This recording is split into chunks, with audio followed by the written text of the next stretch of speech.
2014 और 2019 के लोकसभा चुनाव में भारतीय जनता पार्टी को पूर्ण बहुमत प्राप्त हुआ। इतना बड़ा बहुमत प्राप्त हुआ कि उन्हें क्षेत्रीय दलों और उनके अपने जो राष्ट्रीय जनतांत्रिक गठबंधन के सहयोगी हैं, उनके भी तक समर्थन की आवश्यकता ना थी। इतना बड़ा बहुमत देश की राजनीति में बहुत कम बार हुआ है। इससे बड़ा बहुमत भी कांग्रेस पार्टी को पहले प्राप्त हुआ है। जब भारतीय जनता पार्टी ने 90 के दशक में राष्ट्रीय जनतांत्रिक गठबंधन का गठन किया, उस समय भारतीय जनता पार्टी को यह लगता था कि वो अपने बलबूते पर सत्ता में नहीं आ सकती, उसे कहीं ना कहीं क्षेत्रीय दलों का साथ लेना होगा, क्षेत्रीय दलों को अपने साथ जोड़ना होगा। तभी तो उस समय कहा जाता था अटल बिहारी वाजपेयी को लेकर के, he is the right man in the wrong party. एक ऐसे व्यक्ति हैं जो एक गलत पार्टी में है, एक सेकुलर व्यक्ति है, इस तरह की उनकी छवि उस समय बताई जाती थी।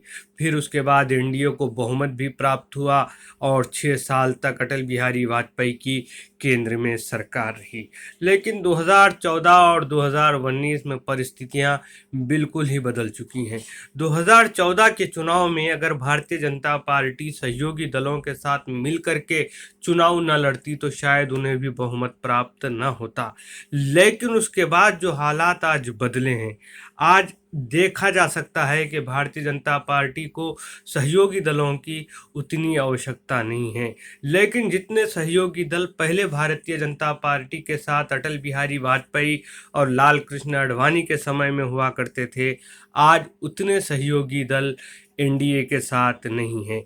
जो भी थोड़े बहुत सहयोगी दल हैं, जैसा कि अपना दल है या नीतीश कुमार की पार्टी जेडीयू है, हरियाणा में है एक दो दल, और इसी तरह अलग अलग दल हैं, लेकिन इतने बड़े दल नहीं हैं कि उनकी किसी राज्य में सत्ता हो। नीतीश कुमार बिहार में सत्ता में तो है, लेकिन नीतीश कुमार की सीटें भारतीय जनता पार्टी से कम हैं। और चुनाव प्रचार के समय भारतीय जनता पार्टी को ये कहना पड़ा कि चाहे जेडीयू को और भाजपा को जितनी भी सीटें आएं, लेकिन मुख्यमंत्री तो नीतीश कुमार ही बनेंगे। फिर उससे हट कर के अकाली दल को ले लीजिए। अकाली दल पहले ही भारतीय जनता पार्टी से जो कृषि कानून भारतीय जनता पार्टी की ओर से लाए गए और जिन्हें 1 साल बाद वापस लिया गया, उस मुद्दे के चलते अकाली दल भारतीय जनता पार्टी और एनडीए से अलग हो चुकी है। अकाली दल भारतीय जनता पार्टी के पुराने सहयोगियों में गिनी जाती है, लेकिन आज अकाली दल स्वयं पंजाब में मुख्य विपक्षी दल की भूमिका में नहीं है। उसी तरह शिवसेना, जहां शिवसेना और भारतीय जनता पार्टी की जो विचारधारा है, लगभग एक विचारधारा है और ये लंबे समय से एक साथ रहे हैं, लेकिन इनमें भी जब सत्ता को लेकर के जब घमासान शुरू हुआ तो शिवसेना और भारतीय जनता पार्टी के रास्ते भी अलग हो गए। देवेंद्र फडणवीस मुख्यमंत्री हुए, शिवसेना को मजबूरन उस समय भारतीय जनता पार्टी का साथ देना पड़ा। फिर 5 साल बाद चुनाव हुए तो शिवसेना ने मन बना लिया कि अब उनकी पार्टी से मुख्यमंत्री होना ही चाहिए, चाहे जो भी हो। फिर भारतीय जनता पार्टी को दरकिनार करते हुए कहा गया कि अगर भारतीय जनता पार्टी 2.5 साल के लिए अगर शिवसेना और भारतीय जनता पार्टी में मुख्यमंत्री पद के समझौते के लिए स्वीकारती है तो शिवसेना उनके साथ जाएगी, जिसके लिए भारतीय जनता पार्टी राजी नहीं थी। तो आखिरकार शिवसेना को कांग्रेस और राष्ट्रीयवादी कांग्रेस पार्टी का समर्थन मिला और शिवसेना से आज उद्धव ठाकरे मुख्यमंत्री है और शिवसेना भी एनडीए से अलग हो चुकी है। तो आज से कुछ दिन पहले प्रधानमंत्री नरेंद्र मोदी की एक तस्वीर पूर्व मुख्यमंत्री और कर्नाटका के पूर्व मुख्यमंत्री और पूर्व प्रधानमंत्री देवेगौड़ा के साथ आई हैं। वो देवेगौड़ा जिनका कर्नाटका के अंदर एक अच्छा खासा असर वो रखते हैं। अगर कई क्षेत्रों में और कई हलकों में अगर वो चुनाव नहीं भी जीत पाते, तब भी वहाँ उन्हें वोट प्राप्त होते हैं, अच्छे खासे वोट प्राप्त होते हैं और वो हमेशा मुख्यमंत्री पद का ही दावा करते रहे हैं। जब कभी उन्होंने भाजपा को समर्थन दिया या लिया तो वो सत्ता का हिस्सा बने रहे। कांग्रेस के साथ भी जब वो उन्होंने वहाँ पर समझौता किया तो कुमारस्वामी मुख्यमंत्री हुए। तो कहीं ना कहीं भारतीय जनता पार्टी और प्रधानमंत्री अब ये संकेत देने लगे हैं कि वो दूसरे क्षेत्रीय दलों को साथ लेकर के चलना चाहती हैं। लेकिन देखने वाली बात यह है कि आज से 2 दशक पहले जो राष्ट्रीय जनतांत्रिक गठबंधन था और जो भारतीय जनता पार्टी थी, ना आज वो राष्ट्रीय जनतांत्रिक गठबंधन है और ना वो भारतीय जनता पार्टी है। इन 2 दशकों में भारतीय जनता पार्टी बहुत आगे निकल चुकी है। काफ़ी उसकी बड़ी भूमिका देश भर में हो चुकी है। कई राज्यों में भारतीय जनता पार्टी सत्ता में है और कई राज्यों में भारतीय जनता पार्टी एक मुख्य विपक्षी दल की भूमिका में है। तो उड़ीसा में बीजू जनता दल भी कभी एनडीए का हिस्सा हुआ करती थी, आज वो भी राष्ट्रीय जनतांत्रिक गठबंधन से बाहर है। अब समस्या भारतीय जनता पार्टी के लिए क्या है? 2024 का जो लोकसभा चुनाव होने वाला है, अभी तो बहुत लंबा समय है उन चुनावों के लिए, लेकिन अगर ये मान लिया जाए कि भारतीय जनता पार्टी को 2024 में अपने बलबूते पर बहुमत प्राप्त नहीं होता और उन्हें क्षेत्रीय दलों के समर्थन की आवश्यकता पड़ेगी, तो क्या ऐसे समय में उड़ीसा के मुख्यमंत्री नवीन पटनायक उनको समर्थन देंगे? केंद्र में नहीं देंगे। इसलिए नहीं देंगे क्योंकि भारतीय जनता पार्टी आज नवीन पटनायक के लिए उड़ीसा में दुविधाएं खड़ी कर रही है। आज भारतीय जनता पार्टी नवीन पटनायक से उड़ीसा में सत्ता छीनना चाहती है।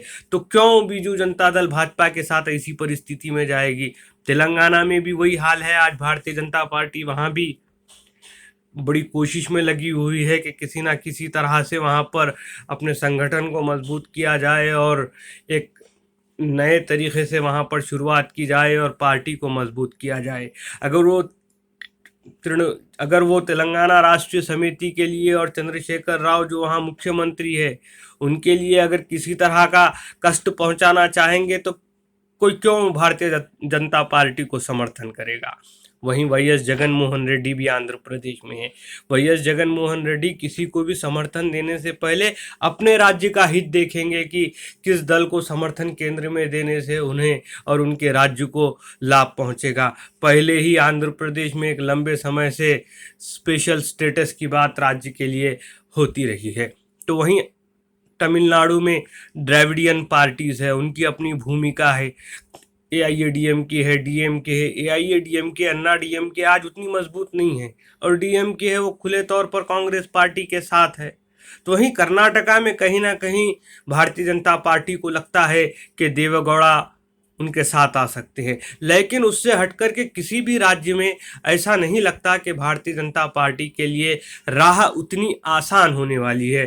भाजपा को 2024 में अपने बलबूते पर बहुमत लाना होगा। अगर वो बहुमत नहीं लाती है तो उसे क्षेत्रीय दलों का समर्थन नहीं मिलने जा रहा, क्योंकि कईयों राज्यों में भारतीय जनता पार्टी या तो सत्ता में है या फिर मुख्य विपक्षी दल बनने की कोशिश कर रही है या फिर मुख्य विपक्षी दल है। अगर जहां क्षेत्रीय सरकार दलों की सरकारें हैं वहां पर अगर भारतीय जनता पार्टी मुख्य विपक्षी दल बनना चाहती है और अगर मुख्य विपक्षी दल है तो फिर वो राजनीतिक दल जो क्षेत्रीय दल सत्ता में अपने राज्यों में है वो क्यों भारतीय जनता पार्टी को केंद्र में समर्थन दे करके अपना रास्ता और अपना राज्य अपने हाथ से गंवा लेंगे?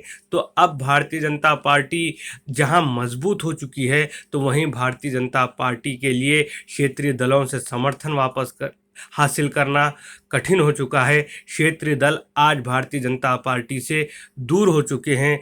2 दशक पहले जिस तरह भारतीय जनता पार्टी के साथ तृणमूल कांग्रेस से लेकर के बीजू जनता दल और भी अनेक पार्टियां, तेलुगु देशम और भी पार्टियां एनडीए का साथ थीं, लेकिन आज वो दल एनडीए के साथ नहीं हैं, वो भारतीय जनता पार्टी के साथ नहीं हैं, क्योंकि आज हालात इतने बदल चुके हैं कि भारतीय जनता पार्टी खुद उन राज्यों में अपने पैर जमाना चाहती है और क्षेत्रीय दलों को अब ये आहट हो चुकी है कि भारतीय जनता पार्टी उनके लिए आने वाले समय में खतरा बनने वाली है। जब क्षेत्रीय दलों को ये लग रहा है कि भाजपा उनके लिए खतरा बनेगी, तो संभवतः वो भारतीय जनता पार्टी का केंद्र में सरकार बनाने के लिए, जब भाजपा को सीटें कम पड़ेंगी, वैसी परिस्थिति में साथ देने वाली नहीं है। 2024 में अगर भाजपा को सरकार बनाना है तो उन्हें पूर्ण बहुमत अपनी ओर से लाना होगा, क्योंकि क्षेत्रीय दलों की आज भारतीय जनता पार्टी के लिए बहुत बड़ी कमी हो चुकी है।